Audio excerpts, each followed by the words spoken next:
सिल्लोड येथे प्राध्यापक चाफे यांच्या निवासस्थानी कल्याण काळे व अब्दुल सत्तार यांची गळाभेट झाली। सोबतच कल्याण काळेंचा सत्कार करण्यात आला। यावेळी पत्रकारांनी विचारलेल्या प्रश्नांना अब्दुल सत्तार यांनी दिलखुलास उत्तरे दिली आहेत। ते म्हणालेत की मोठ्या मताच्या फरकाने कल्याण काळे विजय झालेत। 2009 मध्ये त्यांचा पराभव झाला होता। यावेळी त्यांनी त्यांची जाणीव ठेवून जाणीवपूर्वक नियोजनबद्ध पद्धतीने प्रचार केला आणि जनता जनार्दनने त्यांना कौल दिला। आता 5 वर्षात त्यांचा विकासाचा अनुभव जनतेच्या पुढे येईल।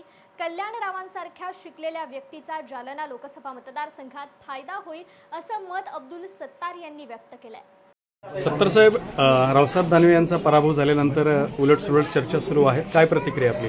नाही, मला असं वाटतंय की आम्ही युतीचा धर्म पाळला। आमच्या सर्व लोकांनी, कार्यकर्त्यांनी, अनेक लोकांनी कामं केली, परंतु काही कार्यकर्त्यांमध्ये नाराजगी होती आणि त्या नाराजगीचा मतामध्ये ती फक्त माझ्या एकट्या मतदारसंघात नव्हती। भोकरदनमध्येही आपण पाहिलं तर 1400 मतांनी भोकरदनची एकटा नावाची लोकसभाही असती तरी 1400 मतांनी ते पराभूत झाले असते। म्हणजे प्रत्येक तालुक्यामध्ये कुठं 20,000, कुठं 30,000, कुठं 40,000 अशा पद्धतीने ते मायनस झालेले आहे। आणि जनता जनार्दनांनी, सामान्य कार्यकर्त्यांनी ही निवडणूक हातामध्ये घेतली होती आणि सामान्य कार्यकर्ता हे डॉक्टर बाबासाहेब आंबेडकरांनी जी आम्हाला घटनेचा अधिकार दिला, त्या घटनेनुसार मतदार ज्या पद्धतीने मतदान करतोय ती सुप्त लाट समजली नाही आणि याच्यामुळं मोठ्या मताच्या फरकाने हे कल्याण काळे जी विजयी झाले।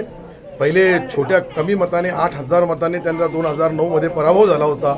यावेळेस त्यांनी त्याची पूर्ण जाणीव करून आणि जाणीवपूर्वक सर्व नियोजनबद्ध प्रचार केला आणि जनता जनार्दनांनी या निवडणुकीमध्ये कल्याण काळे साहेबाला कौल दिला।